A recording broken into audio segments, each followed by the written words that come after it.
Well, here we are doing another burn pile, mostly roots and parts of stumps and etc.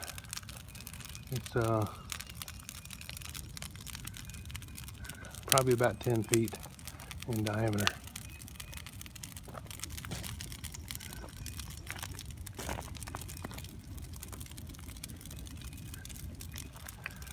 There's a lot of matter in that pile. It's pretty thick, pretty dense. And this is on May the 16th, 2022.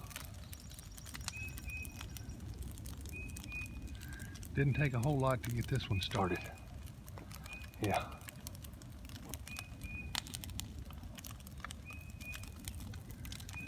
Okay, we'll see you on the other side after it's burned down.